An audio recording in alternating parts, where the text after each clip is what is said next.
Telugu digital media network లో political కేటగిరీలో number 1 కేవలం 72 గంటల్లో 1,50,00,000 వ్యూస్ పైగా పాపులర్ టీవీ నెట్వర్క్. మీరు చెప్పినవన్నీ కరెక్టే. 14లో తెలుగుదేశం గాని అంటే చంద్రబాబు నాయుడు గారిని చూశారు, 19లో జగన్ గారిని చూశారు. ఈ రెండింటికి థర్డ్ ఫోర్త్ గా మళ్ళీ కాంగ్రెస్ ఎమర్జ్ అయ్యి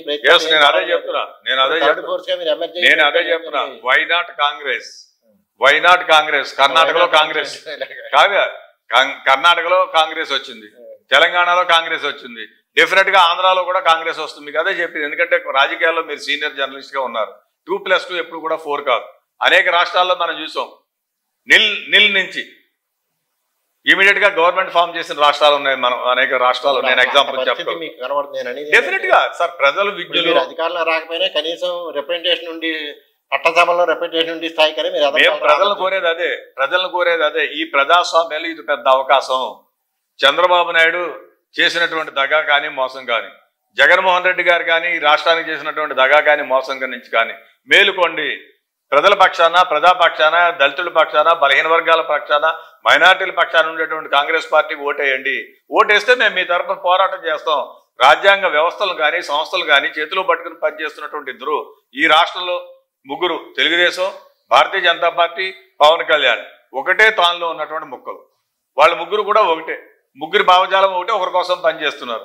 అదేవిధంగా జగన్మోహన్ రెడ్డి అతనేం ప్రతిపక్షమేం కాదు, అతను కూడా వాళ్ళతో ఉన్నాడు. అందుకనే వాళ్ళ ధీమా ఈ రాష్ట్రంలో 25 లోక్సభలు గెలిస్తే కూడా మాకే వస్తాయని భారతీయ జనతా పార్టీ ఆలోచిస్తుంది. ఇద్దరితో గేమ్ ఆడుతుంది. ఇటు పక్కన వీళ్ళని పెట్టుకుంది, అటు పక్కన వాళ్ళని పెట్టుకుంది. విజ్ఞులైనటువంటి ప్రజలకు మేము విజ్ఞప్తి చేస్తున్నాం. ప్రత్యేక తరగతి హోదా రావాలన్నా, విభజన హామీలు కావాలన్నా, పోలవరం రావాలన్నా కాంగ్రెస్ పార్టీకి ఇస్తే ప్రశ్నించే గొంతు ఉంటే రాజ్యాంగ వ్యవస్థలు ఇప్పుడు సిబిఐ, ఈడీ, ఇన్కమ్ ట్యాక్స్ వీటిలన్నింటినీ కబంధ హస్తాల్లో పెట్టుకున్నారు. ఎంతమందికి ఈవేళ ఒక రాజకీయ పార్టీలో ఉండేవారు, I don't want to mention the name, Rajya Sabha సభ్యుడిగా ఉండేవారు. ఆయన తెలుగుదేశం పార్టీలో ఉన్నప్పుడు ద్రోహి, సిబిఐ, ఈడీ మనమే కొట్టాం టీవీలో బ్రేకింగ్. ఇమీడియట్ గా అవ్వగానే కండువా కప్పంగానే, కాషాయం కండువా కప్పంగానే అయిపోయాడు. ఇప్పుడు ఆయన Bharatiya Janata party candidate. So అటువంటి దుస్థితిలో ప్రజాస్వామ్యంలో ఇటువంటి వాళ్ళందరూ కూడా బ్యాక్ డోర్ తీసుకుని వస్తుంటే భయపెట్టి భయం పెట్టించి ఇబ్బందులు పెట్టి చేస్తున్నారు. ఇద్దరు ముఖ్యమంత్రిని జైల్లో పెట్టారు. ఇప్పుడు ఢిల్లీ క్యాపిటల్ ముఖ్యమంత్రిని జైల్లో పెట్టారు. కేసులు ఎవరికి తెలుసు. తర్వాత జార్ఖండ్ ముఖ్యమంత్రిని జైల్లో పెట్టారు. డెఫినెట్ గా పెట్టడానికి ప్రయత్నం చేస్తున్నారు. ఏదో దాంట్లో అకౌంట్ సీజ్ చేశారు. ప్రజాస్వామ్యంలో కాంగ్రెస్ పార్టీకి సంబంధించినటువంటి బ్యాంక్ అకౌంట్స్ అత్యున్నత బాడీ అయిన సిడబ్ల్యూసీ లో మీరు మెంబర్ గా ఉన్నారు. అసలు సిడబ్ల్యూసీ సీరియస్ గా తీసుకుంటుందా? ఎందుకంటే ఎన్నికల ముందు ఒక పార్టీ అకౌంట్స్ అన్ని సీజ్ చేయడం ఏదైనా అంటే పైగా వాళ్ళ దాంట్లోనే మంత్రి గారు అంటాడు కదా, మీ దగ్గర స్కామ్ డబ్బులు ఉన్నాయి కదా వాడుకోండి అంటున్నాడు.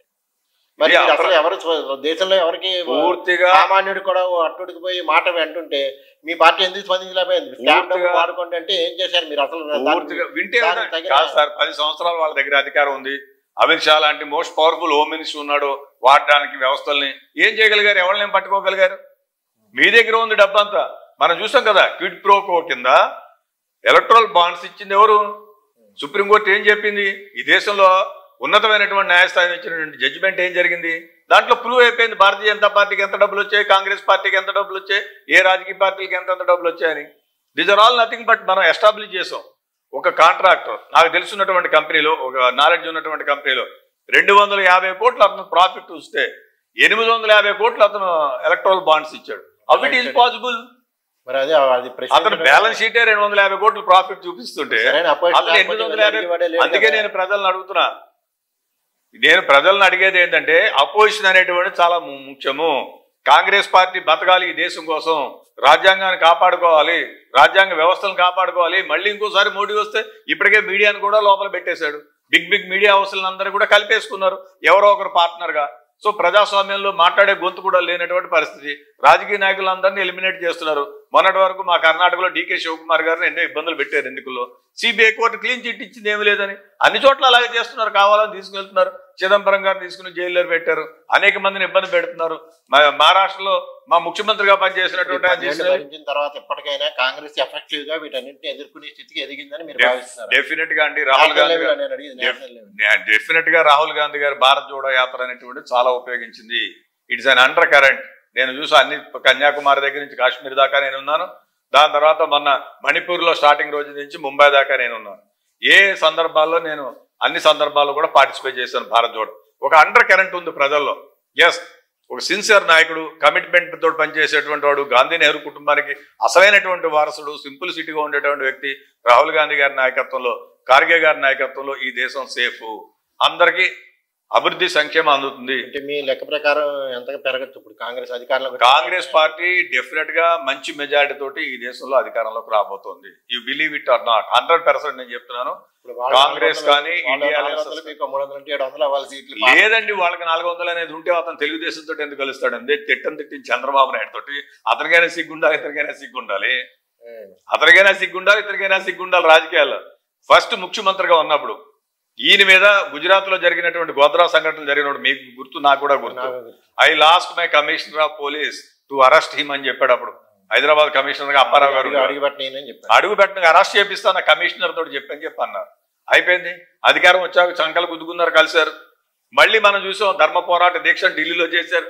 తిట్టాడు, ఏమేమి మాట్లాడాడో సోషల్ మీడియా ఇప్పటికే అందరికీ ఉంది. మళ్ళీ ఈ వ్యాలీలు ఆడ దాంట్లో కలిశారు. సో వాళ్ళకైనా ఉండాలి, వీళ్ళకైనా ఉండాలి. Something is there. ఈ జరుగుతున్నటువంటి పరిణామాలు చూసిన తర్వాత భారతీయ జనతా పార్టీ బలహీనపడింది. ఇదో ఎలక్షన్ సైకలాజికల్ గేమ్ కాబట్టి ఆడుతున్నాడు. నాకు అన్ని సీట్లు వస్తాయి, 370 వస్తాయి, 400 ఏమీ లేదు. గ్రౌండ్ రియాలిటీలో నాకు సంబంధించిన నాకున్నటువంటి అంచనా ప్రకారం భారతీయ జనతా పార్టీ 150 సీట్లు కూడా దాటేటువంటి పరిస్థితి లేదు. Including Uttar Pradesh. I'm on record చెప్తున్నాను, ఉత్తరప్రదేశ్లో కూడా పార్లమెంట్కి ఆ విధంగా ఉండదు, మహారాష్ట్ర ఉండదు, మధ్యప్రదేశ్ ఉండదు, కర్ణాటక ఉండదు, కేరళ ఉండదు, తెలంగాణ ఉండదు. సదరన్ ఇండియాలో అతనికి ఎంట్రీయే లేదు. 130 సీట్స్లో వాళ్ళకి ఎంట్రీయే లేనటువంటి పరిస్థితిలో 400 సీట్లు వస్తాయని ఎలా చెప్తారు?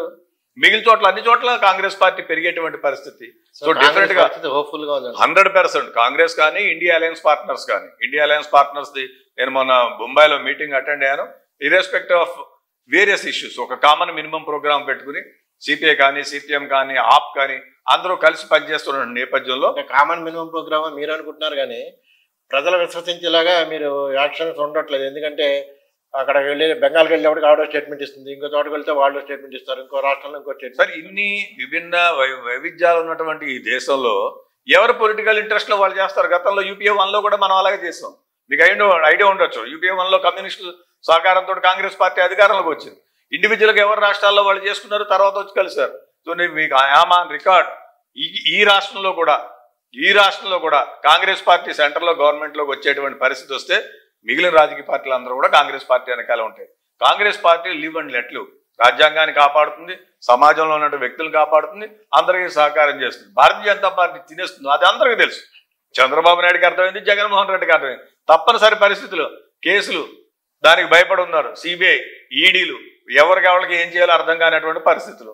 ఈ నేపథ్యంలో స్వచ్ఛమైనటువంటి పరిపాలన ప్రూవ్ చేయమనండి. సోనియా గాంధీ గారిని తీసుకెళ్లారు, ఏం చేశారు? రాహుల్ గాంధీ గారిని తీసుకెళ్లారు, ఏం చేశారు?